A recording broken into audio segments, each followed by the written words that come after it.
Para nuestra sesión de hoy, déjame comentarte un poco acerca de los requisitos de lo que es el coaching y lo que es un curso de coaching aplicado a la seguridad basada en comportamiento. Son tres cositas muy pequeñas, muy simples, pero que es necesario precisarlas, ¿ya? El coaching requiere tres elementos. Uno es el compromiso del cliente en este caso de a quien tú le vas a aplicar este proceso de seguridad basada en comportamiento. Él tiene que sentir que hay una confidencia, o sea que lo que tú vas a trabajar con ellos es confidencial, y además uno debe ser consciente de que se trata de un proceso, no de una acción puntual. Vale la pena hacer esta precisión porque en realidad a veces uno quisiera obtener resultados inmediatos, pero en el tema de comportamiento no es así. Sin embargo, sí podemos tener la certeza de que trabajando sostenidamente el comportamiento se va a ir modificando y vas a ir viendo varios ejemplos de modificaciones inmediatas, pero que hay que sostenerlas. Necesariamente, siempre el tema de las reglas es una herramienta que desde ya ayuda a que el comportamiento de las personas se modifique. En este caso, quiero plantearte 4 preguntas para las cuales quisiera que tú tomes alguna postura, ¿no? La primera es ¿qué compromiso deseas asumir tú para sacarle el máximo provecho a este curso?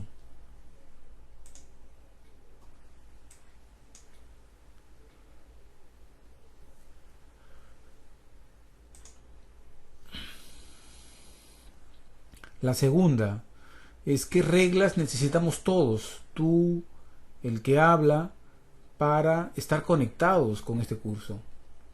Y aquí es importante que uno mire lo que tiene alrededor, ¿no?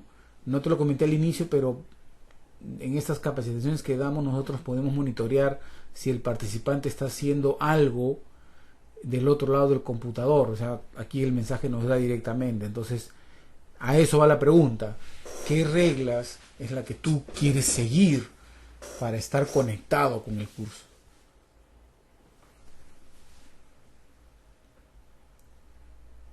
La tercera es, ¿qué deseas hacer con las dudas que te vayan surgiendo?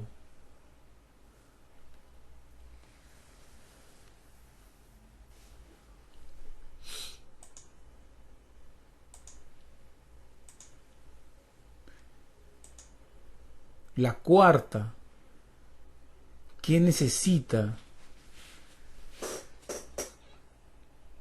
este tiempo para ti?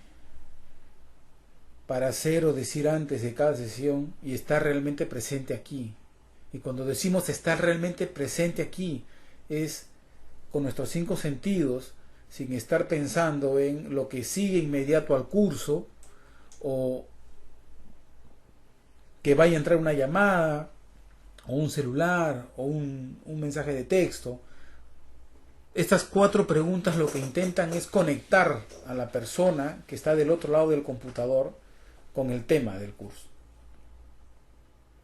Y aquí va la primera pauta sobre el tema de seguridad basada en comportamiento, que tiene que ver con concentración, con estar presente en el momento. Muchos de nosotros podemos estar presentes físicamente, pero mental y emocionalmente estamos en otro sitio. Es una característica que se trabaja, ahora tú lo vas a ver, en el tema de seguridad basada en comportamiento, desde la observación visual, no verbal, desde leer los mensajes no verbales. Entonces, muy importante que desde el inicio uno entienda que la seguridad basada en el comportamiento tiene que estar basada en reglas, en compromisos, en confidencia, en acciones mediante proceso y no acción puntual. Entonces, dicho esto, y entendiendo de que del lado tuyo, donde estás tú, estas reglas también te van a servir para que puedas estar conectado al curso, vamos a empezar mirando la agenda de lo que nos toca ver entre hoy y mañana. Ciertamente es amplia y en cada punto lo que pretendemos es pintarte todo el panorama de lo que existe, ¿no? Es poco probable que uno pueda aprender todo esto directamente, pero teniendo ya la información a la mano, es mucho más fácil crear algún programa de implementación de todo esto que te vamos a mostrar hoy. Entonces, en el temario principal, como tú puedes ver, tenemos temas desde sistema de gestión, coaching aplicado, modelos de aprendizaje, criterios operacionales, resultados de comportamiento, factores claves de éxito, hasta incluso el sistema mismo OSA 18001.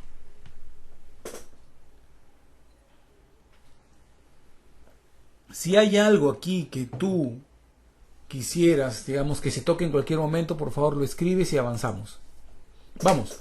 Entonces, quiero empezar compartiendo contigo algunos conceptos. Fíjate que a mí me han ayudado muchísimo a entender qué significa seguridad basada en comportamiento. En alguna oportunidad llegó a mis manos un manual de psicología de la seguridad de un psicólogo americano llamado Scott Geller. Y en uno de sus capítulos él decía, la seguridad es una constante lucha con la naturaleza humana. Eso me dejó pensando. Me dejó pensando al punto de confrontarme con en qué trabajo estaba yo. Y entonces tomé conciencia de que efectivamente la seguridad basada en las personas tiene que ver con una batalla permanente. Es una tarea que no acaba con los meses, con los años. Es una tarea de sin fin, porque el ser humano es complejo. Y entonces me topé también con otra frase, ¿no?, de Sócrates, que decía, así como está escrito ahí, si continúas haciendo lo mismo, seguirás teniendo los mismos resultados. Y esto significa que cuando uno ve que las cosas no cambian, es hora de cambiar la estrategia. No inmediatamente. Ciertamente esto tiene que ver con el famoso PHBA. Y acá déjame hacerte una pregunta. ¿Cuál de estas dos frases o alguna o ambas conectan con tu experiencia y de qué forma? Quiero que te tomes 3 segundos para revisar esto, para ver qué nivel de conexión tienes con estas dos frases.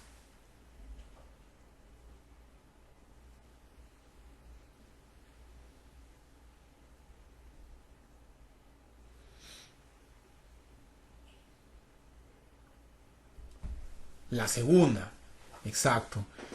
Muy bien, muy bien. Fíjate que hasta en la vida puede uno aplicar, ¿no? A veces uno no se da cuenta de que el resultado que está obteniendo es producto de que uno sigue aplicando la misma estrategia. Y en buena cuenta es hora de cambiar.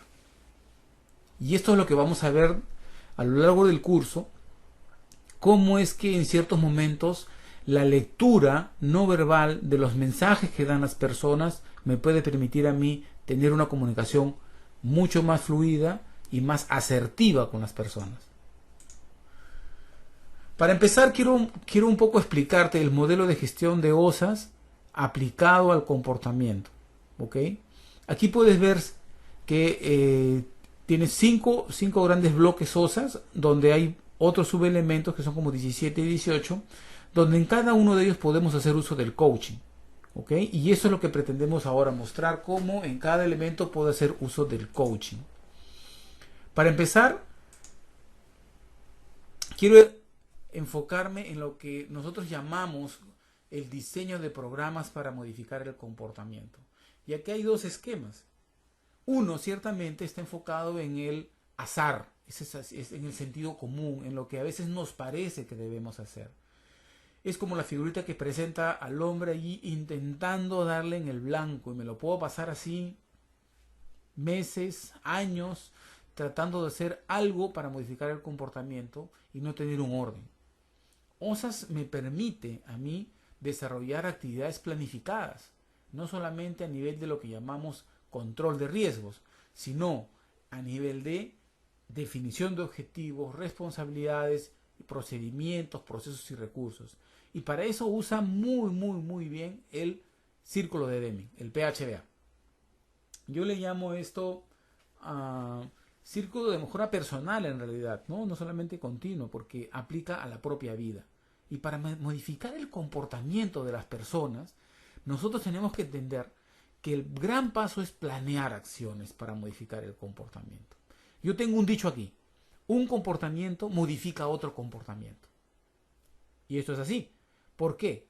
Porque si uno puede imaginarse, por ejemplo, que estás en una cancha de fútbol, ¿ok? El comportamiento de los jugadores que está en una cancha de fútbol está regulado, está controlado por el comportamiento del árbitro y las reglas que le impone. En este esquema es que transa todo este esquema, todo este sistema de seguridad basada en comportamiento, en que nosotros tengamos comportamientos que modifiquen otros comportamientos.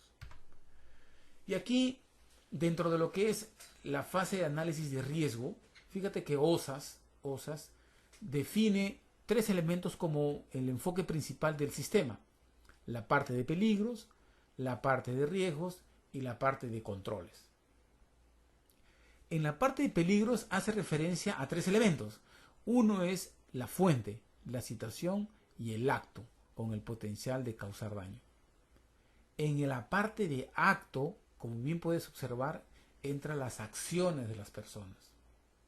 En la parte de fuente entra lo que es la parte de energía, y en la parte de situación lo que no entra en lo primero ni en lo tercero. Cuando hablamos de riesgo, igualmente OSAS hace referencia a probabilidad y severidad. Ambos elementos son claves para entender cuándo y cómo controlar los riesgos. Y en la parte de controles tienes una lista de tareas rutinarias, no rutinarias, actividades del personal que contrata, y en el punto número 4 OSAS hace referencia a la gestión del comportamiento, la capacidad y otros factores personales. OSAS, como bien puedes ver, considera la gestión de seguridad basada en comportamiento desde sus propias directrices.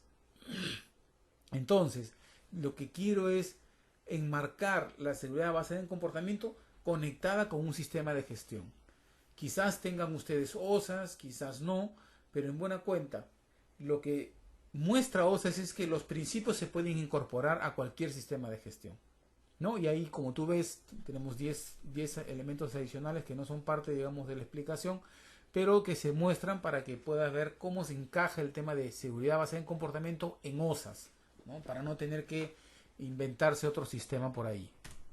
Muy bien, vamos avanzando y quiero ir explicándote algunos conceptos sobre el tema de seguridad basada en comportamiento.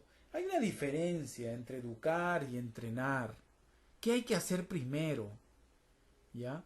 En esto tenemos que considerar que sí hay una diferencia entre educar y entrenar. Porque tu entendimiento y el mío probablemente referido a entrenamiento tiene que ver con proveer un conocimiento técnico. En cambio, la educación tiene que ver con un conocimiento que apunta a los valores, que apunta a más la personalidad, que apunta a sus aptitudes o actitudes relacionadas con sus habilidades o conocimientos personales. Más es un tema humano. Entonces, a nivel de comportamiento hay dos estrategias que vamos a trabajar.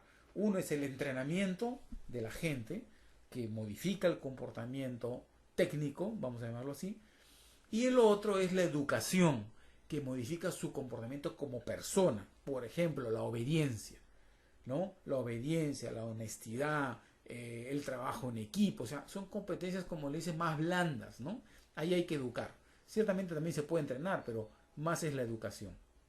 Entonces, en el cuadro lo que se muestra es que la cultura de seguridad, y hablando, enfocándonos en el tema de comportamiento, está influenciado por temas de ingeniería, temas de educación y temas de seguimiento. En cada uno de ellos, tú puedes observar que hay ambientes en la parte derecha, persona, y abajo comportamiento. Ciertamente, uno puede preguntarse, ¿pero qué tiene que ver el ambiente con el tema de comportamiento? Te doy un ejemplo. Cuando uno va, por ejemplo, a un banco lujoso en San Isidro, en, no sé, en Miraflores, ¿no? Tú ves todo limpio, el banco o la oficina. Uno jamás se atrevería a tirar un papel allí porque tiene temor de que alguien lo observe y le llame la atención. Eso hace el ambiente, un ambiente limpio, un ambiente ordenado influencia el comportamiento de la gente. Y es tan cierto como que nos pasa, ¿no? Cuando estamos en un ambiente de ese tipo, simplemente nos vemos influenciados. Entonces sí vale la pena pensar en que hay un trabajo para modificar el comportamiento basado en la modificación de ambientes de trabajo. Haciendo ambientes más ordenados, más limpios, más seguros, se influencia también el comportamiento de las personas. En la parte de comportamiento, tenemos que ver obediencia, coaching, reconocimiento, comunicación, seguimiento del desempeño, cuidado activo. Fíjese cómo estos tres elementos configuran lo que podríamos llamar los tres frentes de la seguridad basada en comportamiento. Entonces, en ese sentido, vamos a ir mirando cada una de ellas y quisiera que ustedes con su experiencia pudieran aportar con preguntas para enfocarlo más a su realidad.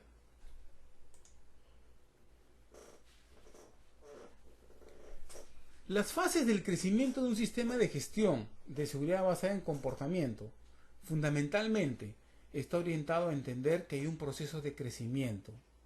Es como entender cómo un bebé pasa de un paso a otro, de una fase a otra, ¿no? Y acá yo le llamo esto el GTCC, que hace un momento en la reunión más temprano lo comentábamos. El GTCC tiene que ver con entender el proceso de evolución de lo que es seguridad basada en comportamiento, de alguna estrategia de gestión, de cualquier herramienta que uno implemente. Está íntimamente relacionada con un principio lógico. Fíjate, si un bebé puede gatear 3, 4 o 5 meses, ¿ok? Tambalear también tiene su proceso, igual que caminar, igual que correr. Necesariamente, si uno no entiende que el proceso es así, lo que va a ocurrir es la desesperación por obtener un resultado al que no le corresponde su momento. Lo explico así.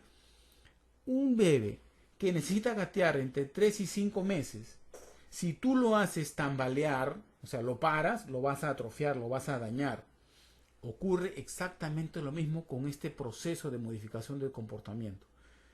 Uno tiene que tener paciencia para esperar el gateo en la modificación del comportamiento, para esperar que tambaleen en el comportamiento, que caminen y luego que corran.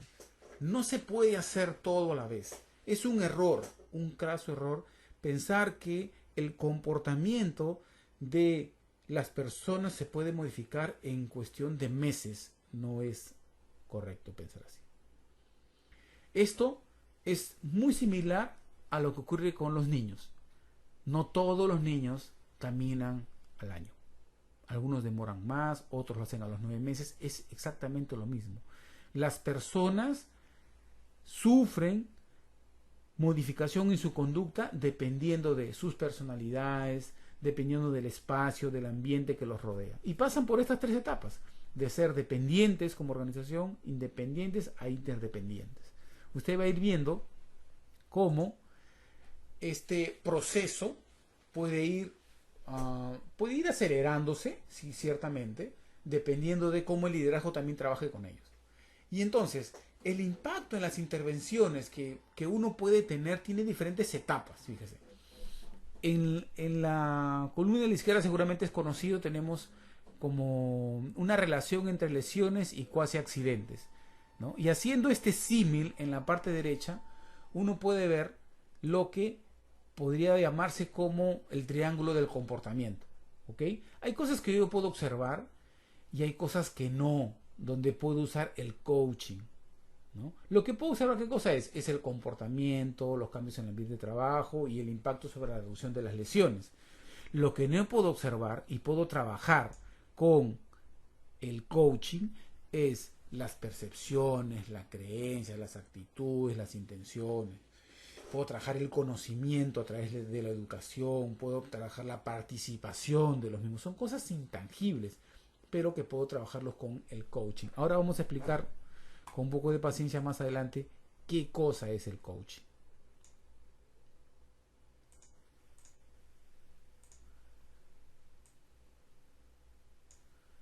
En esta lámina que ya espero se esté mostrando, puede uno mirar todas las herramientas para medir el impacto de las estrategias que uno va a usar sobre el tema de comportamiento.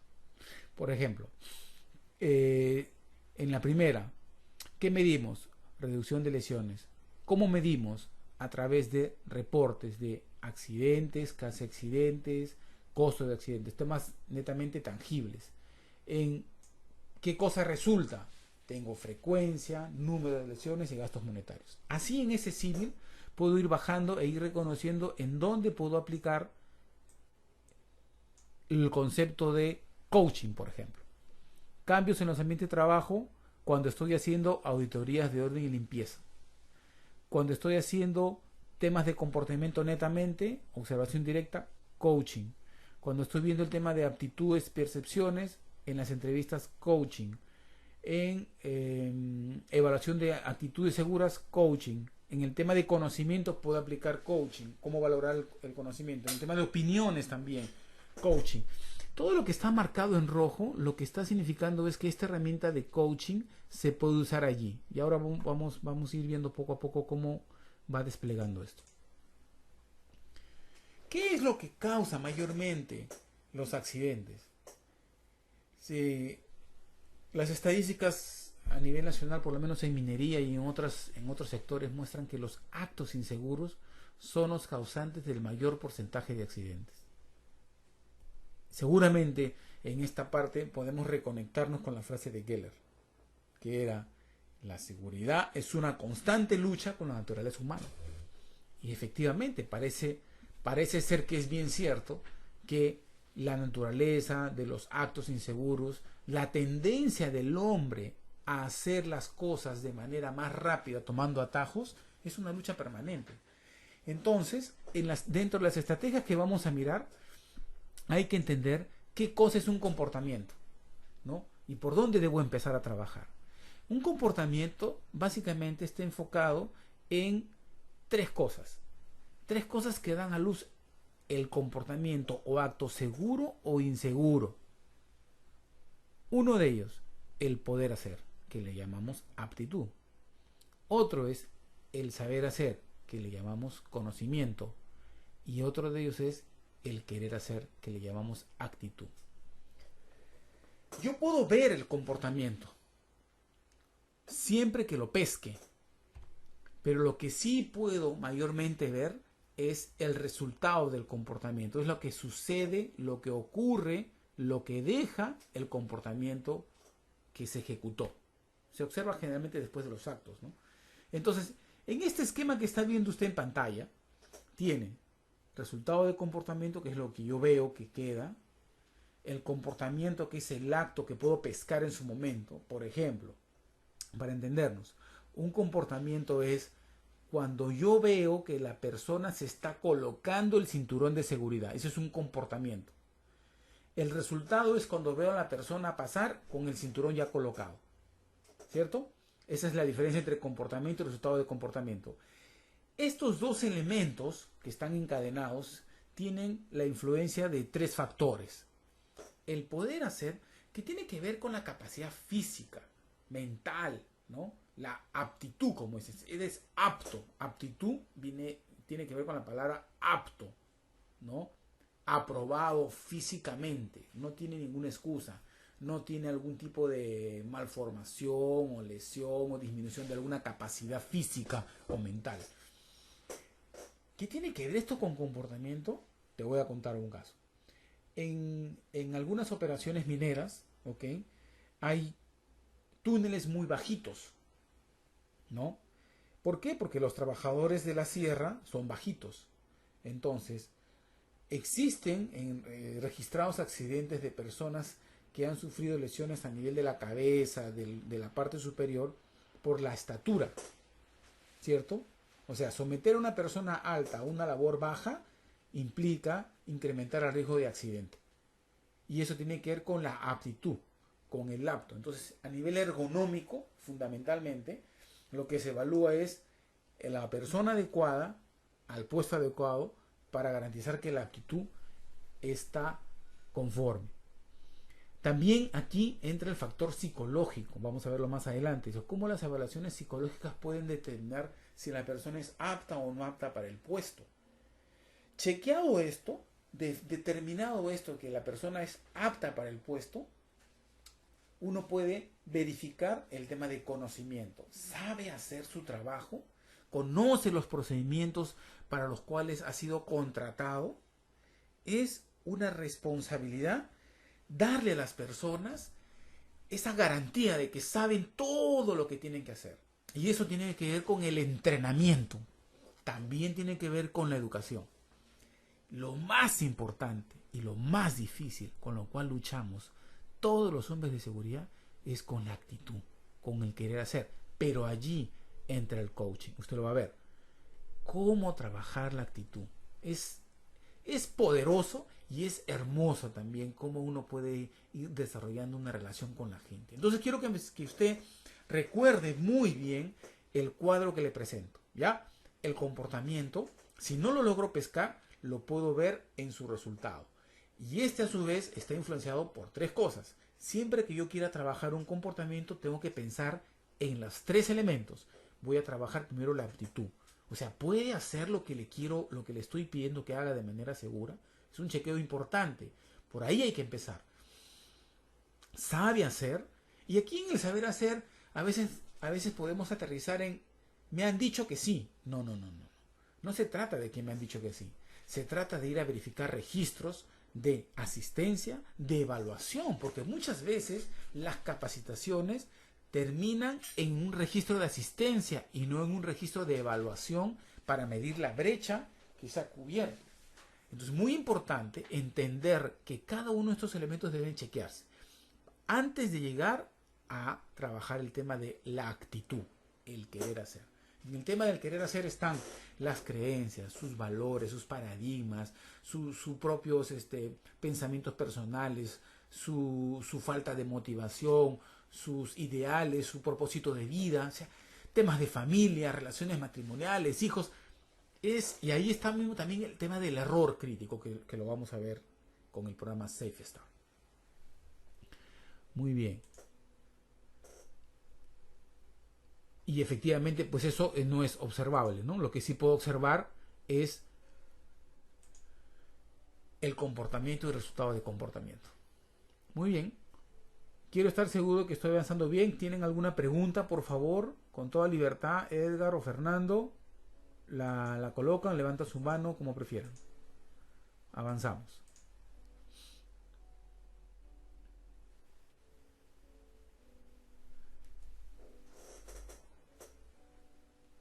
El entrenamiento y capacitación relacionado con el riesgo psicológico.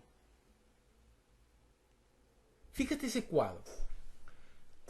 Hablábamos hace un momento del tema de aptitud.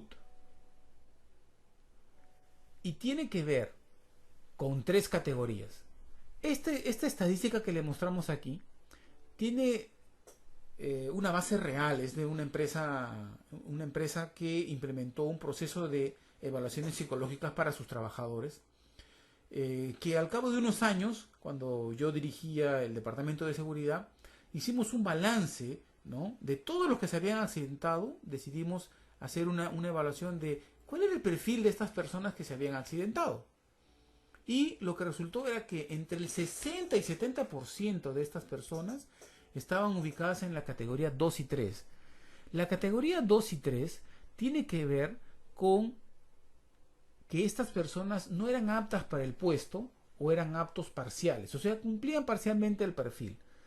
Uno podría preguntarse, decir, pero ¿cómo siendo no aptos y aptos parciales estaban en la empresa? Hasta ese momento habíamos permitido que ingresaran, porque no entendíamos básicamente cuál era el impacto de esto. Pero cuando encontramos esta estadística muy real, nosotros nos dimos cuenta de que había que tomar una decisión, una acción, respecto a que no podíamos permitir el ingreso de gente con el nivel 3. ¿Y cuál es el significado de esto en relación con temas de seguridad? Es bien simple. Te voy a contar una experiencia. Durante las capacitaciones que tenía con estos trabajadores, yo cada 10 o 15 minutos le preguntaba a ellos, ¿qué entendiste? Por ejemplo. Y entonces ellos lo primero que hacían era levantar la mirada. No respondían. Nuevamente seguía explicando 10 o 15 minutos y volvía a preguntar a otra persona. Y nuevamente levantaban la mirada y no entendían y no respondían. Entonces, luego de terminar la capacitación, iba y verificaba el perfil psicológico, el cual era el número 2 o el número 3. Lo que significa, en términos prácticos, es lo siguiente. Una persona no apta o apta condicional es una persona solamente más lenta para aprender. Su nivel de comprensión lectora, que es una habilidad que se mide en el colegio, es bien baja. Tiene que ver así con, si usted le da una instrucción, por ejemplo, de 2 páginas, él lo va a leer, pero no lo va a entender. Porque cuando usted le pregunte, dime qué entendiste, él lo primero que va a hacer es levantar la mirada hacia el cielo buscando una respuesta que jamás va a encontrar. Entonces, eso nos indicó que estas personas necesitaban más horas y una metodología diferente para aprender. ¿Qué es metodología diferente para aprender? Metodología vivencial, ¿no? Al ser adultos, tener en el caso de la gente de la sierra, tienen un nivel, digamos, de educación mucho menor, de menor calidad. Ellos aprenden más por experiencia. Entonces modificamos los programas de capacitación haciéndolos más prácticos que teóricos. Sin embargo, también había que prestar mucha atención al cambio de trabajo, ¿no? En estas operaciones mineras, básicamente, las personas trabajan en diferentes lugares cada ciertas semanas, cambian turnos. Entonces, lo que había que entender era que al mover a estos trabajadores de un puesto a otro, había que tener cuidado con las nuevas órdenes, porque estas nuevas órdenes iban a tomarle tiempo en ser asimiladas. Esa era básicamente la conclusión de este análisis. Y ya actualmente sé con bastante certeza de que el grupo 3 no está siendo aceptado en esta organización, lo cual definitivamente impacta sobre los niveles de controles de riesgo, ¿no? Sería muy interesante que todas las empresas manejaran este tipo de control, porque así tendrían certeza de que la persona que están contratando cumple el perfil de expectativa de la dinámica del puesto. Muchas veces podemos contratar a una persona por la experiencia, ok, perfecto, pero si yo la cambio de puesto, simplemente estoy haciendo que se exponga más al riesgo. Eso es el significado de esto.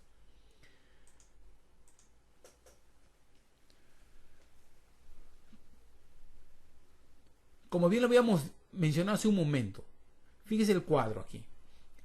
Para cada una de estas categorías definimos controles.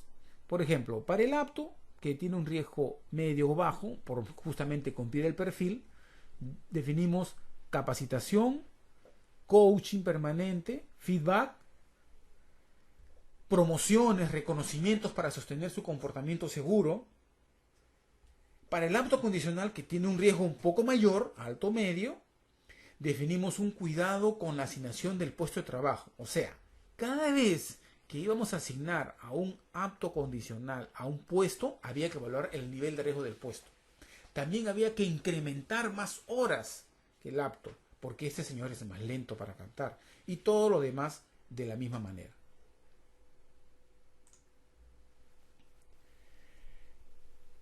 Y en el último control agregamos supervisión estricta, casi permanente. Fíjese, habíamos hablado al inicio de que un comportamiento se modifica con otro comportamiento. Y efectivamente, la colocación del control número 6 tiene que ver con eso. Una supervisión más pegada a un acto condicional provoca un mejor desempeño sumado a cuidado en la asignación del puesto de trabajo y más horas de capacitación. Había que vigilarlo más para cuidar que no cometa errores. Finalmente, el no apto simplemente no se contrataba. Esto es un esquema que me encanta usar, ¿no? Donde en la columna izquierda van los peligros, en el centro los riesgos y en la derecha los controles. El PRC, yo lo llamo el PRC, que tiene una relación directa con el sistema OSAS. Lo uso para todo. Van a ir viendo en otras láminas cómo lo usamos también para analizar riesgos físicos. En este caso estamos hablando de riesgos personales, de personas. Bien, entonces, vamos resumiendo. ¿Qué cosa es un comportamiento? Un comportamiento es aquello que se puede ver o escuchar. Y esta definición viene justamente del manual de este psicólogo Geller, este psicólogo americano al cual le hacía referencia. Y estos comportamientos son cuantificables, son observables, se pueden medir. Una correcta descripción de un comportamiento tiene que ver con lo que ocurre o no ocurre. O sea, si yo describo un comportamiento y lo someto a observación, quiere decir que yo puedo marcar conforme o no conforme, sí o no, ok, no ok. Un comportamiento, que quede claro, no es una actitud o un estado de ánimo, como estar depresivo o estar triste. Eso no es un comportamiento. Y vamos a dar un ejemplo ahorita de lo que es. Entonces, nuevamente, un comportamiento, cuando hablamos de seguridad basada en comportamiento, estamos hablando de comportamientos que se pueden ver o escuchar. Más prácticamente ver, y se pueden cuantificar y son sujetos de observación. Algunos conceptos adicionales que vale la pena, ¿no? Dice, nuevamente, comportamiento es lo que la persona hace o dice y puede ser observado por otros. El resultado es lo que queda. La descripción correcta de un comportamiento hace que cuando varias personas observan ese comportamiento, todas tienen la misma valoración, porque simplemente se resume en una conformidad o no conformidad. Ya vimos el tema de aptitudes, de poder hacer, de conocimiento y de actitudes. Entonces, vamos entrando a la primera herramienta que utilizamos en algún momento, que es el método DOIT. Tiene origen americano, pero también se puede, digamos, castellanizar, vamos a llamarlo así. DOIT tiene que ver con, voy a definir, de definir qué cosa, o el comportamiento que voy a observar, o de observar la ocurrencia del comportamiento, y de intervenir para reforzar o cambiar el comportamiento. Voy a actuar sobre esa persona para reforzar o cambiar el comportamiento, extinguirlo, el que está ocurriendo. Y test, en realidad la traducción debería ser evaluar, pero para no perder la esencia del DOIT, es medir el impacto de la intervención. Entonces parece un poco al PHBA, si ustedes pueden hacer el símil, ¿no? PHBA, planear lo que se va a observar, hacer la observación, intervenir es como verificar, y test es actuar o valorar la acción de corrección. Muy bien, en la definición de comportamiento observable, ¿de dónde? O sea, ¿cómo hago para saber de dónde sacar el comportamiento? Acá tengo varias fuentes. Tengo los análisis de accidentes o incidentes, tengo los reportes de lo que ocurre en la operación, tengo las inspecciones, tengo entrevistas donde puedo usar el coaching, y tengo los riesgos que lo analizo en el puesto de trabajo, los riesgos significativos, donde aparecen en los riesgos bases, ¿no? A qué actividades está expuesta la persona. Ahí también puedo ver los comportamientos. Aquí está. Miren, aquí está un ejemplo de un inventario de comportamientos observables. Fíjese. Y quiero que nos enfoquemos en la actividad de conducción de un vehículo. ¿Cuáles son estos comportamientos que surgen cuando uno está conduciendo un vehículo? Quiero que se tome 2 minutos para revisar esto. Le voy a dar 2 minutos para que revise esto y deduzca por qué son comportamientos críticos observables.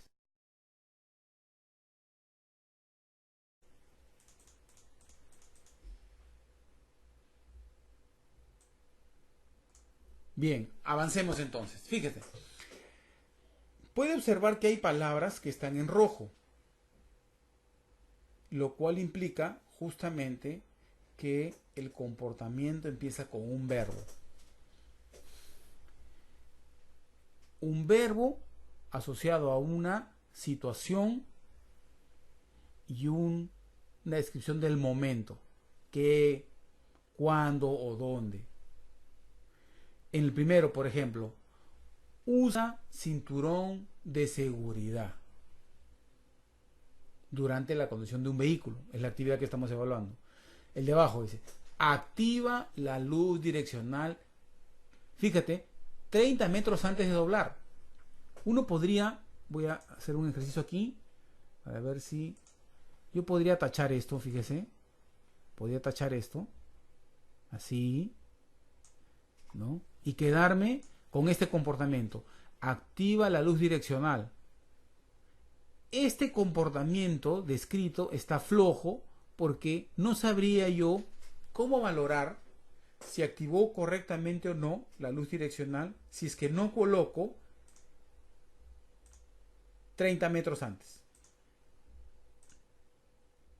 Igual, se detiene en las señales de pare, ¿ok? También podría hacer el mismo ejercicio, ¿no? Es decir, no pongo 8 segundos, solo digo, se detiene en las señales de pare, pero no sabría cuánto contar.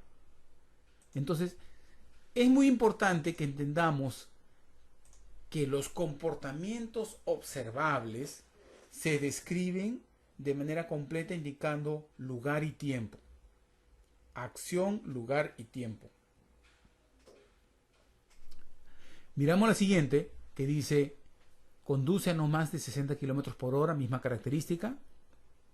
Cede el paso a los vehículos a su derecha. Adelanta a otros vehículos, fíjate aquí, en las líneas discontinuas. O sea, hay una restricción. Cede el paso a los peatones y cruza las vías solo en luz verde. ¿Cómo uno sabe si un comportamiento está bien descrito?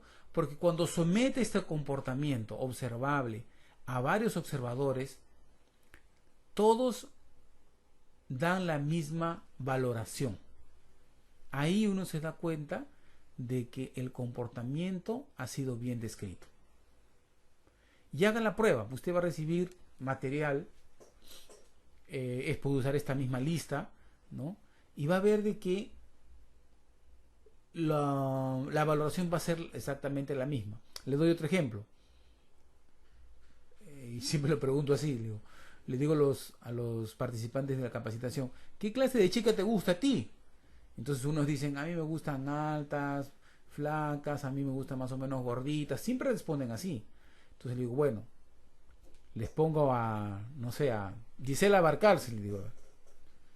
Y entonces ellos comienzan a hacer su valoración y unos dicen sí, que es delgado, otros dicen que es gorda. Eso ocurre cuando no estoy usando comportamientos críticos observables bien descritos. Pero en cambio si yo digo, mira, a partir de ahora delgada va a ser 90, 60, 90 y mayor que eso no, ya es gorda. Entonces todito el mundo inmediatamente, sabiendo las medidas de Gisela, hacen la valoración y la califican con un mismo puntaje. Igual es aquí. Cuando los comportamientos están correctamente descritos, la valoración de varios observadores viene a ser exactamente la misma. Ese es un buen punto a considerar cuando desarrollen comportamientos críticos observables. Aquí le mostramos cómo se puede observar un comportamiento de varias personas, ¿no? Arriba se pone el cargo observado y el comportamiento. Por ejemplo, ¿no? Puedo observar a los choferes, aquí arriba. Aquí arriba puedo poner a los choferes, ¿no? El cargo que estoy observando son los choferes. El comportamiento observado es uso de cinturón de seguridad, del copiloto, de él mismo, ¿no? Tipo de trabajadores y el observador. Son de empresas, son de compañías, de dónde son. Y pongo los nombres de las personas que voy observando aquí. Y luego voy marcando aquí, efectivamente, cuando ocurre el comportamiento seguro que usan el cinturón de seguridad, marco bien. Cuando no ocurre, lo marco aquí. Y después tengo también un registro de los factores de comportamiento que tienen que ver, si es que me doy cuenta en la valoración, puede ser que yo diga, tiene que ver con el poder, con el saber o con el querer. Si considero necesario, durante la observación puedo aplicar una intervención, que es felicitar, conversar, hacer un control de la tarea, entrenar, evaluar por el médico o que vaya y converse conmigo directamente, una conversación de coaching.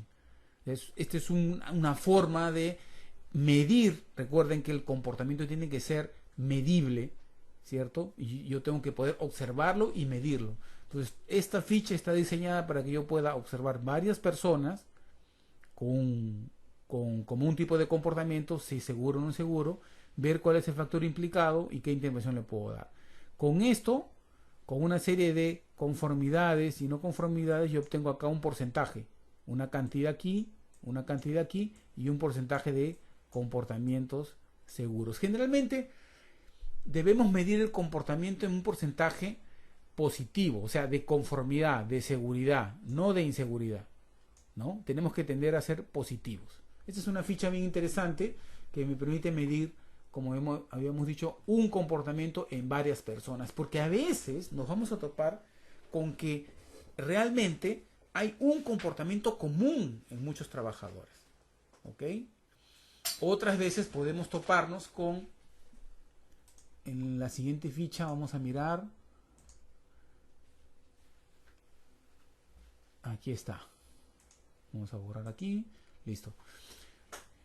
Esta ficha tiene que ver con que yo observo a una persona y voy a ver varios comportamientos que voy observando en ella, ¿no? Es muy similar, pero en este caso yo observo varios comportamientos en una misma persona.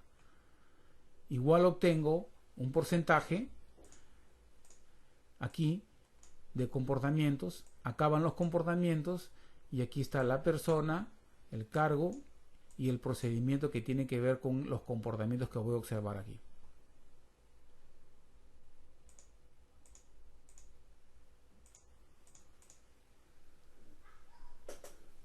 Esto lo aplicamos en un plan piloto. Usted va a ver, por ejemplo, acá tiene un modelo de un comportamiento que estábamos evaluando con ellos, fue el de orden y limpieza, y descrito así: las cosas en su lugar, lo inservible en el tacho. Un comportamiento específico, ¿no?, con los trabajadores, porque todo era desorden, cosas tiradas. Entonces decidimos poner acá el nombre del supervisor, ¿no?, el comportamiento observado que se iba a observar en ellos, que era el tema de las cosas en su lugar y lo inservible en el tacho, y una serie de alternativas aquí del 1 al 20, donde íbamos a ir marcando la respuesta a la observación dependiendo de a qué trabajador cogíamos, ¿no? Y luego el cálculo, que es bien simple aquí, simplemente una suma de comportamientos seguros e inseguros divididos con el número de comportamientos seguros. Y acá está el programa. Fíjese cómo trabaja el programa. Vamos directamente al programa. Se definió lo que se quería lograr, ¿no? ¿Qué cosa era? Era definir el comportamiento que se quiere modificar, lo que habíamos visto. Definamos qué comportamiento, en este caso era el de orden y limpieza. Después había que hacer una acción para lograr, o sea, la intervención era la acción sobre el comportamiento.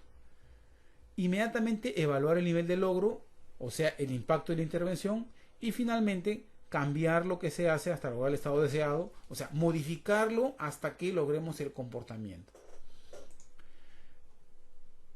Y fíjese la curva, ¿no? Esto fue en cuestión de semanas, ¿no? Empezamos con un nivel de 10 a 15%, y dramáticamente en 3 días subió, 3 a 4 días subió al 60% y luego llegamos al 80%, ¿no? Luego la curva empezó a subir y bajar, pero lo que nos dimos cuenta era que efectivamente había un impacto inmediato. El resto de actividades que debíamos continuar sosteniendo tenía que ver con premiaciones, por ejemplo, reconocimiento al buen desempeño, ¿no? Ahí está el supervisor de la mina en este caso, premiando a un trabajador. Están compartiendo un lonche. Era un momento sumamente agradable, ¿no?, de ver los resultados. Ahí presentábamos resultados, ¿no?, de cómo habían avanzado. También presentábamos las fotos, por ejemplo. Este lo recuerdo muy bien porque aquí esto es un buzón que necesita un tapón. Y llegamos a conversar con el trabajadora y preguntarle: ¿por qué no pusiste el tapón? Bueno, sí, comenzó a dar unas excusas. ¿En cuánto tiempo lo pones? Vamos a ver, unos 15 a 20 minutos. Ponlo entonces. Pues, y efectivamente, no le tomó más de 20 minutos poner el tapón. Y producto de eso, en la reunión, se le mostraba lo que él había hecho, ¿no? La sensación del reconocimiento del logro era un efecto que lo influenciaba positivamente, en el sentido de sí lo puedes hacer. Esta técnica de usar el antes y después les permite a ellos visualizar su logro tangible, no solamente a través de palabras, sino que él puede ver y decir: sí, lo hice yo. 2, hay gente que lo está reconociendo, que está bien, mi supervisor me ha reconocido también, ¿no? Y efectivamente hay una mayor seguridad en el trabajo que estamos haciendo. finalmente se daban cuenta de que no era nada del otro mundo, ¿no? No era nada complicado. Estas listas de verificación que acabamos de mostrar pueden ser de diferentes tipos, pueden tener diferentes, enfocar diferentes actividades. Uno puede tomar los procedimientos de trabajo y extraer de ahí los comportamientos, empezar a medirlos y trasladarlos a bases de datos que uno puede trabajar con tablas dinámicas si es que uno tiene un software. Ya cuando esto empieza a crecer, sí es necesario un software. En mi experiencia he desarrollado 3 veces software y la verdad que te alivia muchísimo tener herramientas como estas, porque ya no tienes que estar repitiendo trabajos manuales. Lo que muestra esta gráfica es el comportamiento en 2 años de la curva del comportamiento propiamente, el nivel de seguridad de cumplimiento de procedimientos, de comportamientos seguros. Fíjense cómo empezamos cerca del 60%, luego sube un poquito más casi al 70%, ¿no? Y por aquí al final está casi en el 80%, ¿no? Entonces, lo que decíamos al inicio del GTCC, ¿no? Del gatear, el tambalear, el caminar y correr, se puede ver en la curva, ¿no? Y fíjense que son 2 años. Ahora, lo que acelera mucho esto es el liderazgo de la organización. Mientras más firme es el liderazgo en una empresa, esto es mucho más rápido. Vamos a ver ahora un poco el esquema de cómo enlazamos esto de la gestión del error y las actitudes. Fíjese, para nuestra experiencia, el gráfico muestra que el 100% de la gestión en seguridad, digámoslo así, está dividido en tres grupos. El primer grupo es la gestión del conocimiento, el entrenamiento, lo que la gente tiene que saber hacer. En el segundo grupo está, dentro del 95%, está la concientización, o sea, el trabajo con el querer. ¿Por qué solamente el 95%?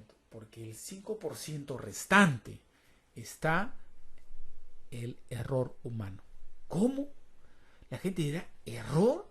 Nunca pensé en gestionar el error en temas de seguridad. Pues sí, somos seres humanos, ¿no? Estamos sujetos a equivocarnos.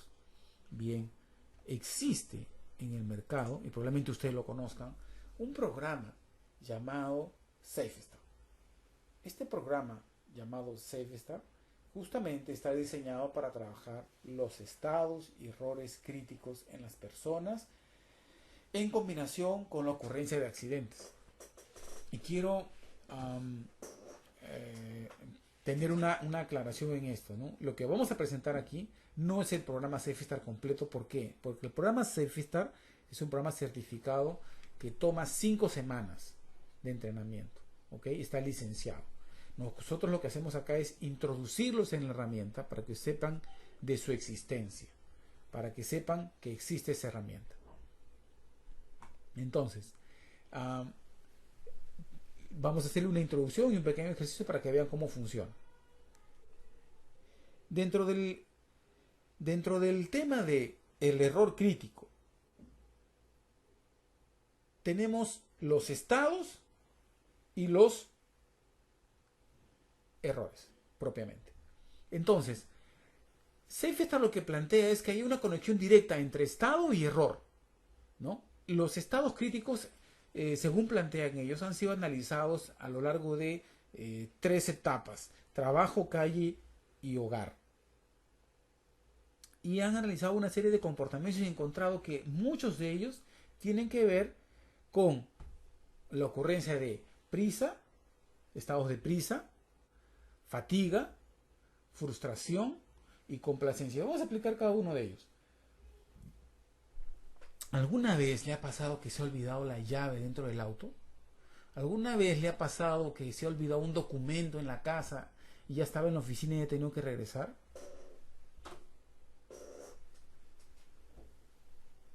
Si le ha pasado, eso es la prisa. Ellos explican que la prisa es un elemento, es un elemento que le hace a uno saltar el paso seguro. Uno está pensando en lo que viene después de lo inmediato. A ver, me explico. Por ejemplo, una persona que está conduciendo y está apresurada por llegar al trabajo porque va a llegar tarde. ¿En qué está pensando? Está pensando en llegar al trabajo. No está pensando en el semáforo, no está pensando en el carro que está delante, no está pensando en la velocidad. Entonces lo que hace la prisa es trasladarte a lo más importante en lugar de pensar en los controles de riesgos primarios. Si uno, por ejemplo, está caminando rápido, está mirando el reloj, ¿ok? Puede tropezarse con un hueco y caerse. Ah, ¿en qué está pensando? En llegar rápido, no está pensando en caminar. Eso es prisa. Fatiga. Tiene una conexión similar. Estoy pensando en que estoy cansado y que quiero llegar a casa y no pienso más. Frustración, mi mente está en un problema. Complacencia, estoy acostumbrado a hacerlo lo mismo. Hacer lo mismo siempre.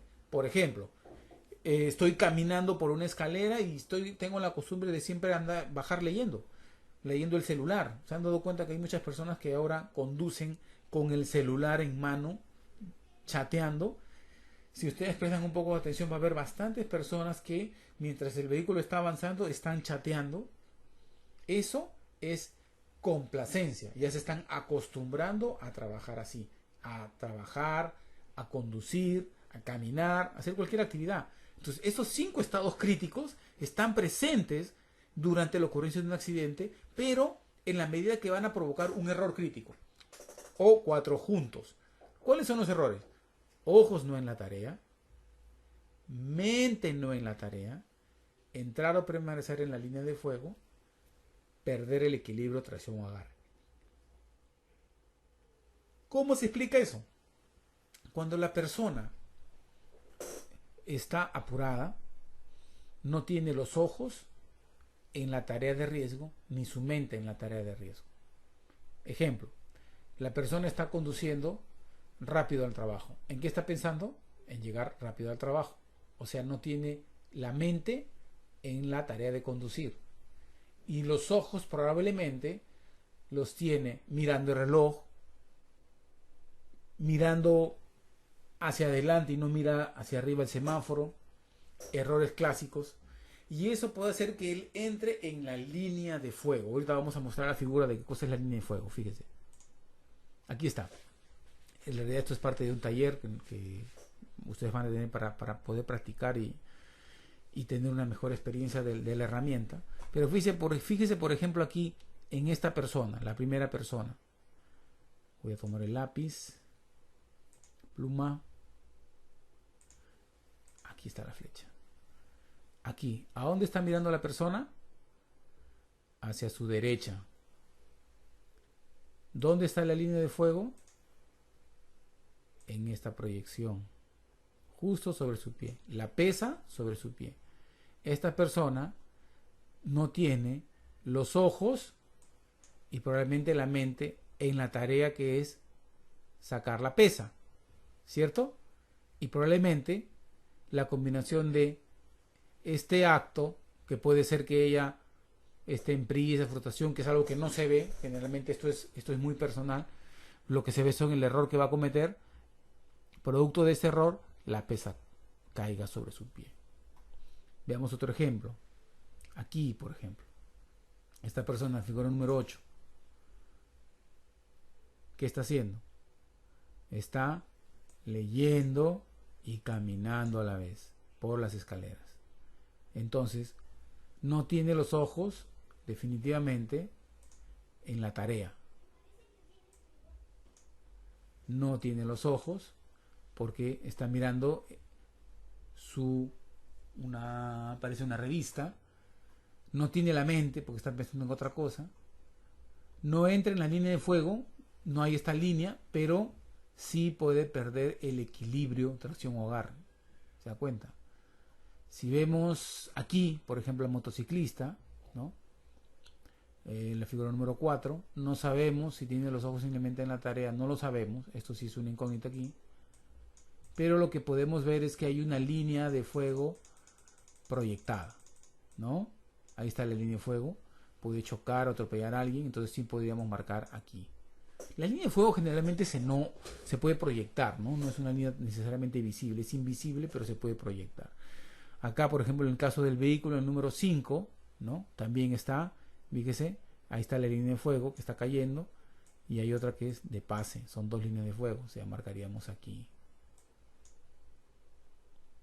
Y así cada uno de estos ejemplos uno puede practicar y entender de que cuando uno está en un estado de prisa, fatiga, frustración o complacencia, uno puede cometer cualquiera de estos errores críticos. ¿Que cómo lo sé? Porque he recibido el entrenamiento y cuando empecé a practicarlo me di cuenta de todos los errores que yo estaba cometiendo. Siendo hombre de seguridad, me di cuenta de todos los errores que estaba cometiendo. Y cuando empecé a entrenar a otras personas, también me decían lo mismo. Me he dado cuenta de estos errores porque la herramienta funciona muy bien en cada persona. ¿Ya?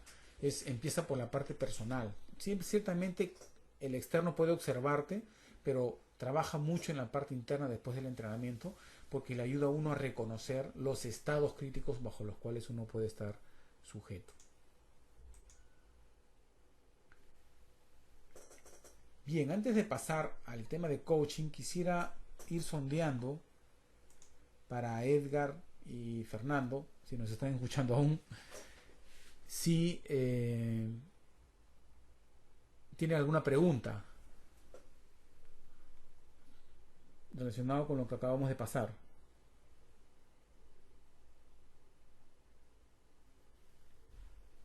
¿Nada?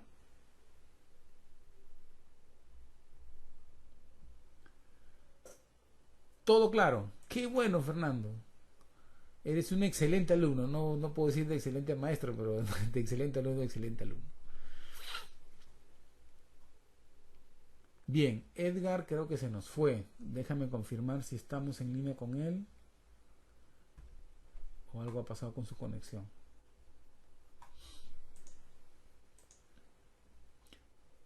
Bien, vamos a entrar entonces en el tema de coaching.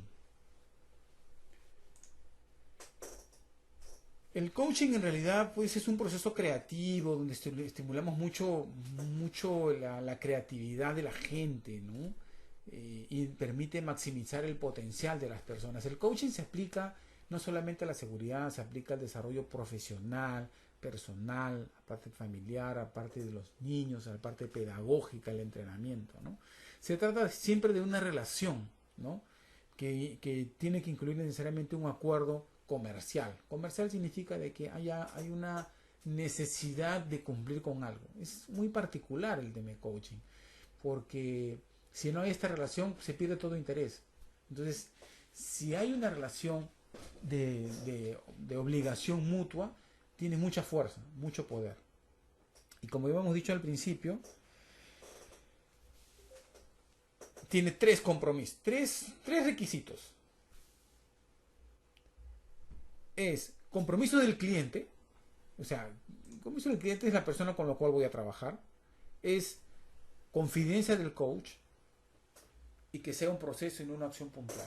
Ahora, ¿por qué hacemos hincapié en estas tres reglas? ¿No? Porque cuando uno no tiene el compromiso del cliente de querer mejorar, de querer hacer cambios, ¿okay? Y acá hay una serie de condiciones que se pueden dar para provocar el compromiso, como por ejemplo decirle, esta es tu última oportunidad para hacer cambios, ¿no? Si yo le digo a un trabajador que esta es tu última oportunidad, lo que se va a activar en él es su compromiso para poder hacer cambios, ¿no? Y a veces uno tiene que dar esos ultimátums a las personas para que reaccionen, para que digan, uy, es hora de cambiar. Si no hago eso, entonces el coaching no sirve. Ahora, dentro del proceso de confidencial del coaching, citamos esto como un factor importante porque a veces en las relaciones de coaching uno puede encontrarse con temas personales muy profundos. Y cuando te encuentras con temas personales muy profundos, la única forma de seguir adelante es guardando esa confidencialidad. Te puedes topar con temas de familia, temas de divorcio, temas de alcoholismo, de drogadicción, de pornografía. O sea, que estamos diciendo, o sea, una persona que no duerme, trabaja, ¿no?, todo el día y en la noche se queda mirando la internet, pornografía el día siguiente, que se duerme en el trabajo, ¿no? Y encima conduce un auto, ¿qué vas a hacer? Dice, oye, este está enfermo, nunca te va a decir que es pornógrafo, pues. Nunca te va a decir que es un adicto, no, pero hasta que lo descubres, o probablemente él lo confiesa, y entonces cuando se deja ayudar, ganas un trabajador. Es muy valioso ese proceso. Y hablando de proceso, debe entenderse que esto es tiempo. Proceso es tiempo. No es acción puntual. Coaching es proceso. Pero una vez que ganas, es ganas. Aquí están las 14 competencias de coaching que yo aprendí y que las uso para el tema de seguridad basada en comportamiento. Me ayuda muchísimo, ¿no? Quiero explicarles cada una de ellas para que tengan una idea de qué se trata. Alguna vez un coach, mi coach maestro, me dijo, no hay coaching mal hecho. Cualquier coaching que hagas es bueno. Lo importante es seguir la pauta. Así que vamos a ver ahí las características de estas 14 competencias, fíjate. La primera es foco. No voy a entrar en las definiciones que están escritas ahí, le voy a dar un resumen. Foco significa que en una conversación de coaching no me voy por las ramas, ni permito que mi interlocutor se vaya por las ramas. Foco significa que siempre estoy enfocado en algo. Algo importante, algo necesario. Agenda. Para efectos del coaching personal, la agenda la establece el cliente. Me toca a mí descubrir con mi interlocutor, con la persona con la cual estoy trabajando seguridad basada en comportamiento, cuál es la agenda de él, qué tema trae él para ayudarlo a salir de eso. De repente trae un tema financiero, ¿no? Anda molesto, anda enojado, no se junta con el equipo, tiene un problema financiero, no lo sé. Pero la agenda la trae él. Pero también la puedo poner yo dependiendo de que si él no tiene ninguna agenda, entonces yo puedo poner la agenda de trabajo con él. Después viene el tema de acciones específicas, claras, específicas, donde no le digo yo a él lo que él tiene que hacer, sino que le ayudo a descubrir lo que él tiene que hacer. Porque en coaching consideramos que el trabajador es recursivo, que él tiene experiencia, que es una persona madura, adulta y puede salir adelante. El algo del coaching tiene que ver con el tiempo. O sea, cuando yo hago coaching no puedo pasar 2 horas haciendo coaching. De entre 15, 20, 30, lo máximo es 1 hora. Pero tengo que ser muy puntual. Entrar, avanzar con la sesión, que cuando hablamos de sesión son conversaciones 1 a 1, y manejo el tiempo en el sentido de que me enfoco en la agenda para sacar acciones claras. O sea, tengo muy presente que no me puedo diluir haciendo una conversación personal del coaching. Intimidad y confianza, que habíamos hablado hace un momento en el tema de confidencia, ¿no? La relación de intimidad y confianza se establece con palabras de respeto. Por ejemplo, si estoy conversando con un trabajador sobre un acto inseguro, hay 2 formas, ¿no?, que uno puede conocer. Dicen, oye, ¿cómo es posible que hagas eso? La otra es, quiero hablar contigo, por favor, ¿puedes venir a mi oficina? Te espero a las 3. Muy tranquilo. Llega, hola, ¿cómo estás? Siéntate, quiero conversar. Me salgo de mi escritorio y me siento frente a frente con él. Le invito una taza de café y comienzo la conversación diciendo, por favor, quisiera que me cuentes cómo ocurrieron los hechos, cuál ha sido tu nivel de entrenamiento, cómo ha sido lo que has vivido. Entonces, ese proceso de desarrollar la intimidad y la confianza tiene que ver con el tiempo, con el ambiente que uno genera. También está la otra competencia que está en azul, está en amarillo, el aprecio incondicional del cliente. Él tiene que sentir que yo estoy creyendo en él. Yo veo su potencial. No sabes lo poderoso que es esto. Cuando uno realmente cree en las personas, ellas son capaces de levantarse. Tú tienes que creer en ellos. Yo sé que es difícil. Es difícil creer en alguien que uno no conoce. Pero no hablamos de los nombres, hablamos del ser humano. El ser humano, una creación maravillosa de Dios, completa. Yo tengo que creer que sí puede, que es recursivo, que tiene capacidad, que tiene potencial, y yo estoy ahí para eso. para apoyarlo. Eso es el aprecio incondicional. Él no hizo nada para merecer mi aprecio. Él por lo que es, simplemente yo lo apoyo. Y durante el proceso, mientras voy conversando, me puedo dar cuenta de ciertas cosas de valor en él. Y le hago reconocimiento. Eso lo levanta muchísimo. Por ejemplo, estamos conversando la última vez con un ingeniero de la mina, recuerdo, sí. Y mientras estábamos hablando, le decía yo, tú eres un tipo predecible. Entonces se quedó pensando.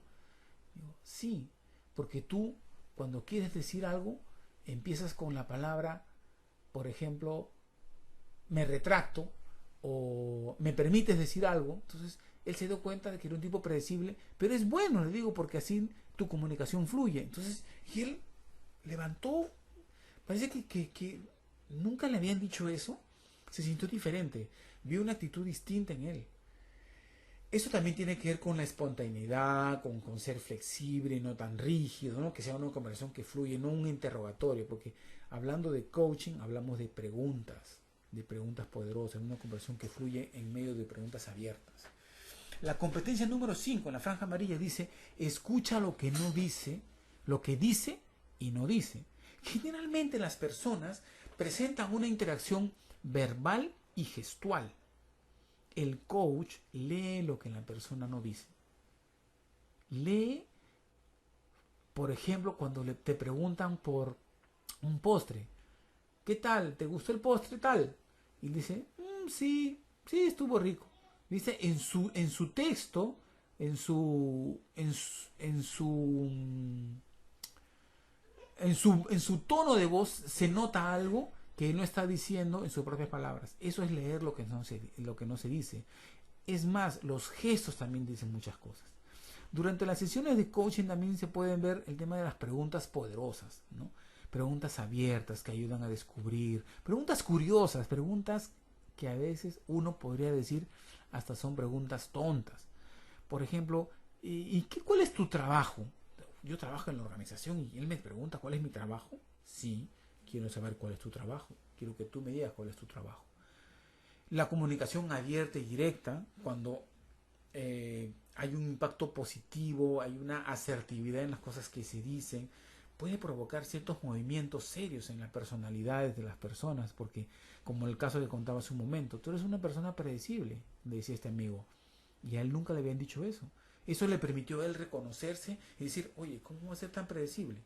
Tiene que ver también con decir verdades, uno se arriesga a decir las cosas. En el punto número 9, no da consejos.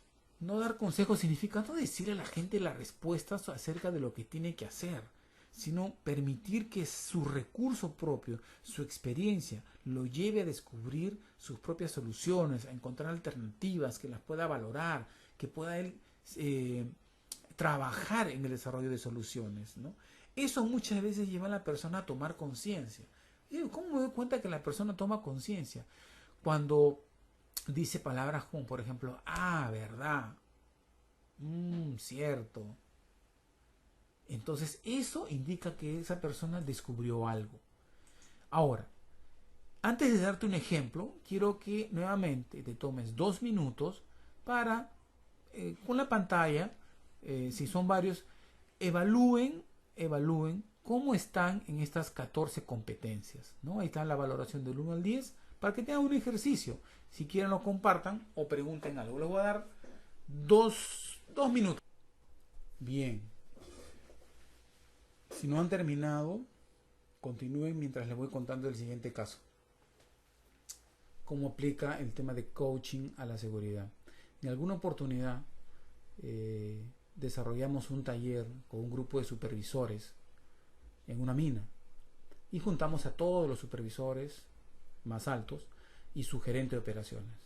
Entonces pusimos al frente un proyector con una laptop con varias fotografías de peligros de las auditorías que habíamos hecho y pedí a uno de los participantes que por favor me ayudara seleccionando un peligro que él considerara había visto dentro de la mina. Entonces separó uno de ellos y empezó, ¿no?, a pasar las láminas y encontró una y dijo esta. Oh, muy bien, perfecto. Y ahí empezó el tema de coaching, ¿no? Foco, por ejemplo, era saber, verificar, confirmar que sabían identificar peligros. La agenda era parte del acuerdo con la gerencia de operaciones. Y entonces cuando se empezó a hacer preguntas, que ahí viene la competencia número 6, preguntas poderosas, empezamos de la siguiente manera. Por ejemplo, ¿por qué y cuáles son las características de este peligro? Por ejemplo, pregunta poderosa. Entonces él comienza a pensar y comienza... Dice, bueno, lo que pasa es que tiene esta parte afilada, me parece que era un gancho que estaba en la zona de izaje dentro de la mina. Empezó a hablar de la zona afilada. Ok, por favor, describe el peligro. Descríbelo completamente. Bueno, lo describió. Después, siguiente pregunta poderosa. ¿Y cuál es el riesgo asociado a este peligro? ¿Cuál es la probabilidad de que pueda causar un accidente? Segunda pregunta. Tercera pregunta. ¿Cuál es la severidad más probable que podría originar este peligro? O sea, son 3 preguntas, ¿no? Y todas, como ustedes pueden escuchar, están partiendo de cuál, de qué manera, qué es esto, cuáles son las características. Son preguntas abiertas, preguntas poderosas. Luego entramos a la fase de control, ¿no? ¿Y qué haces tú cuando ves un peligro dentro de la mina? O sea, un poco llevándolo al tema de que él pueda reconocerse, el número 3, reconocerse quién es, ¿no? Qué potencial tiene. Y él lo que dijo es, bueno, yo inmediatamente corro y lo reporto. Y todo el mundo lo miraba dentro del taller. Todos los participantes lo miraban y algunos hasta se sonreían. Luego de que terminamos la sesión con él, le pedí a los participantes que le hicieran un pequeño feedback. Le dijeran una verdad, que eso es la competencia número 8, donde la gente tenía que arriesgarse a decirle una verdad. Y efectivamente, varios de ellos le dijeron, mira, la verdad que no creo que tú hagas lo que estás diciendo que haces. Entonces él se quedaba sorprendido. Y por ahí alguien fue más duro, le dijo, me estás tonteando, le dijo, tú jamás haces lo que dices. Y entonces eso le permitió a él ubicarse y a todo el resto que asistió al taller también reconocerse en realidad que no estaban cumpliendo con su rol de seguridad. Es una muestra de cómo el coaching aplica a estos talleres de seguridad. Y aquí, en la siguiente lámina, quiero ir redondeando la idea para nuestra primera sesión de qué cosa es un safety coach, cómo trabaja el safety coach, el comportamiento, la seguridad basada en comportamiento, ¿no? Y hemos escogido estas como especie de acróstico que tiene que ver con coach, cuide, observe, analice, comunique y ayude. En la parte de cuidar, hay que demostrar la preocupación. Tiene que ver con crear la intimidad y la confianza. Si el trabajador se da cuenta que tú no tienes una real preocupación con él, has perdido el 50% de la batalla de la seguridad basada en comportamiento. Es muy importante que él sienta que tú estás realmente preocupado por él. Que es una de las cosas que yo he discutido varias ocasiones con mi gente de seguridad. Decía, nosotros decimos que nos preocupan las personas. Sin embargo, cuando cometen un acto inseguro, somos los primeros policías y jueces en caerles duro. Pero hay formas de hacerlo. Esto permite crear intimidad y confianza. Hay que ponerle ejemplos para que ellos reflexionen, demostrarles aprecio a ellos, el real valor de la vida. Es un poco lo que dice la Biblia, ¿no? Amar a tu prójimo. Eso es cuidar. En la parte de observe, toca lo que hemos visto anteriormente, definir los comportamientos observables, definir el foco, en qué me voy a concentrar, qué cosa voy a registrar, qué cosa voy a escuchar o ver. Necesito planear eso. No es ir a mirar lo que resulte. No, tengo que ir a ver algo que ya he planificado. En la A, analice. Necesito identificar contingencias potenciales y existentes. Allí puedo hacer preguntas abiertas y profundas. ¿Qué es lo que motiva que tú hagas esto de esta forma? ¿Qué recursos más necesitas? ¿Qué está sobrando aquí? ¿Qué es lo que te falta? ¿De qué manera podemos hacer más seguro tu trabajo? Es la parte del análisis del comportamiento, donde yo investigo con el coaching por qué está ocurriendo este comportamiento en la parte del poder hacer, saber hacer y querer hacer. Comunique. Alguien me dijo una vez que por algo tenemos dos orejas y una boca. Entonces tenemos que escuchar atentamente y comunicar también abiertamente. Conversar con las personas utilizando el coaching implica que yo use mi intuición, observándolo en cuanto a lo que no dice, pero sí dice en su tono de voz y en sus gestos faciales, en sus posturas. Esta comunicación es muy intuitiva, pero está basada en una conexión entre las personas, en una conexión basada en una preocupación real. Esto es muy importante. Fíjese que el cuidar y el comunicar tienen una relación directa. Si la persona no percibe de usted un real interés, y acá quiero precisar esto, ¿qué es real interés? El interés nace desde mi corazón. Qué difícil, ¿no? Pero no se puede hacer seguridad basada en el comportamiento si no hay una preocupación real por la vida de la gente, por su bienestar. Porque si no va a sonar simplemente a un interés por cumplir la obligación, por cumplir la función. No, eso va más allá. Y finalmente ayude, coach, ayude, haga reconocimiento de las mejoras que las personas están haciendo, anime a las personas que están haciéndolo bien. Es muy poco frecuente encontrar personas que no avanzan, pero si la encuentra es mejor mandarlas a su casa, porque yo siempre lo digo, prefiero tener una persona que venda pan que una persona que se muera en el trabajo. Y allí es muy importante no ahondar en los consejos, porque lo importante es mover a las personas a que hagan sus propios descubrimientos, a que ellos descubran sus propios controles, sus propias necesidades. Y en ese sentido hay que tener mucha paciencia y nuevamente recordar que el tema de coaching o el proceso de coaching es un proceso, no es una acción puntual. Quiero ir cerrando esta primera sesión confirmando que no hay preguntas, que todo está claro, o que si hay preguntas, por favor, para nuestros asistentes en línea, pueden escribir, o si prefieren escriben, les abro el micro para que puedan hacer cualquier pregunta antes de pasar a la siguiente lámina.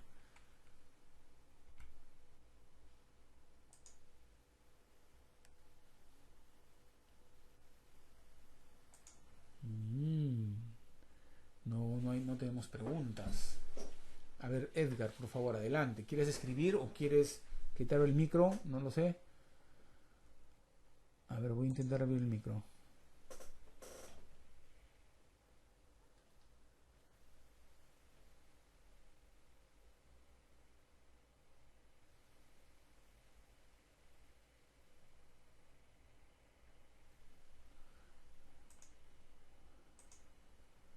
Hola.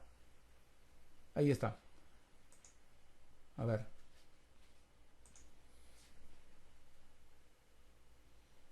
¿Te escuchamos, Edgar, o prefieres escribirlo?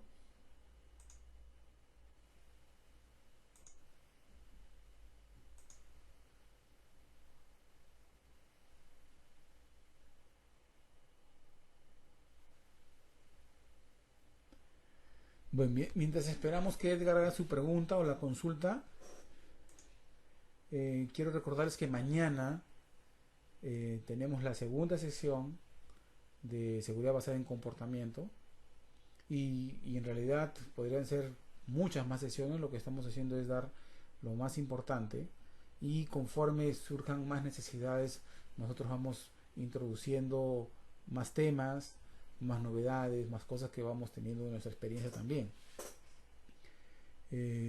Estamos incorporando a coaches de otros países, de Colombia, de Ecuador, de Chile, de mismo Canadá. Estamos en contacto con ellos para poder brindarles a ustedes más apoyo. A ver, confírmanos, Edgar, por favor, si hay preguntas. Fernando.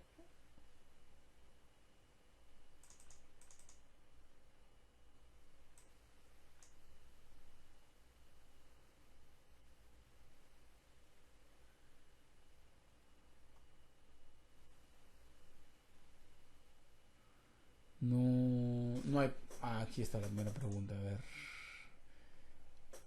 Ah, era que no había ninguna consulta, Edgar. Ok. Ok, gracias, gracias entonces. Bueno. Ok. Entonces, vamos a ir cerrando con un par de temitas más, propiamente de coaching, ¿ya? Fíjense que la cultura de la excusa tiene que ver con un comportamiento muy común en las organizaciones, ¿no? Y fíjese, miren la lámina que está allí. Quiero que la revisen un par de minutos, ¿no? Y qué cosa ven, qué cosa es lo que ustedes pueden rescatar de allí. Hablando del tema de observar, o sea, leer lo que está diciendo la figura, los mensajes, ¿no? ¿En qué relación tiene esto con la seguridad, por ejemplo?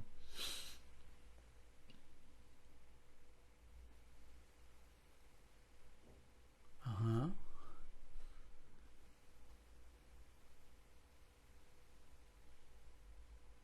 Este es un ejercicio bien interesante para cualquier participante porque generalmente están acostumbrados o estamos acostumbrados a observar, a mirar, no a observar, a mirar. Pero observen la figura, las posturas, la posición de las cejas, ¿no? De las personas que están en el dibujo, la ubicación de las manos, ¿no? De quienes observan. O sea, eso es coaching, ¿no? Entrar en el detalle de leer el mensaje que no se está diciendo verbalmente, pero que se dice gestualmente.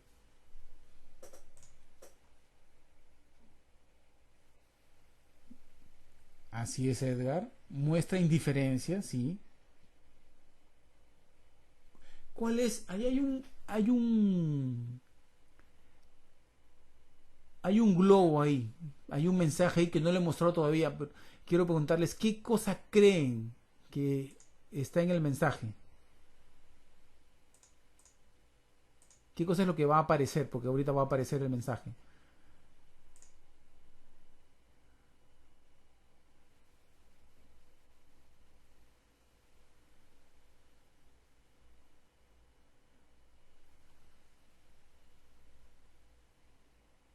Ajá, desinterés, sí, de acuerdo. Pero ¿qué es lo que creen que va a aparecer? Vamos a mostrarlo. Esa persona dice, debe ser uno de esos experimentos, pobre, debe ser, o sea, como decía, alguien me dijo una vez, cualquier excusa es buena para no hacer lo que se tiene que hacer. ¿Recuerdan eso? Y entonces las personas en el ámbito de la seguridad van a inventar cualquier cosa cuando no se quiere hacer, cuando no se quiere estar involucrado. Y entonces, quizás hayan tenido la misma experiencia que yo, les provoca mucho enojo escuchar a una persona que teniendo que hacer algo que le corresponde hacer por moral, por obligación, te pone una excusa tonta, una excusa inaceptable. Debe ser uno de esos experimentos de psicología. Pero podría pensar otra cosa.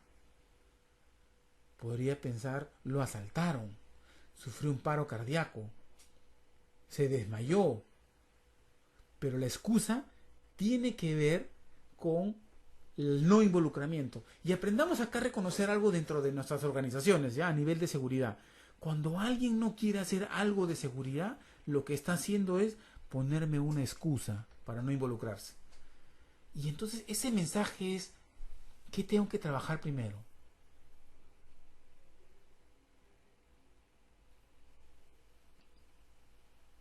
¿Por dónde empiezo a trabajar?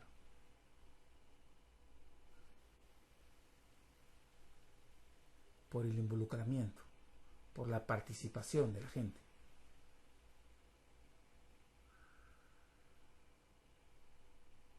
Y ese es un elemento fundamental en los sistemas de gestión OSAS 18001, la participación y el involucramiento de la gente. Y quiero que para mañana usted se tome, hasta la tarde que tiene la sesión con nosotros, ejemplos donde usted ha visto que la gente da excusas para no involucrarse con la seguridad y nos lo envíe. Así podemos trabajar o desarrollar algunas ideas para ver por dónde empezar, porque la excusa tiene relación con el no quiero involucrarme, pero detrás de eso, el no querer, recuerda el tema del poder, el saber y el querer, hay que trabajarlo con coaching. ¿Cuál es la razón por la que no quiere involucrarse? Y uno se topa con sorpresas allí, con sorpresas de todo tipo, así que mejor no se las digo, prefiero que hagan su propio listado y pongan sus ejemplos de excusas que han visto o han escuchado en su propia organización para no hacer seguridad, y de repente hasta podrían agregar por qué, ¿no? ¿Qué ideas tienen de por qué la gente está poniendo excusas y no quiere involucrarse?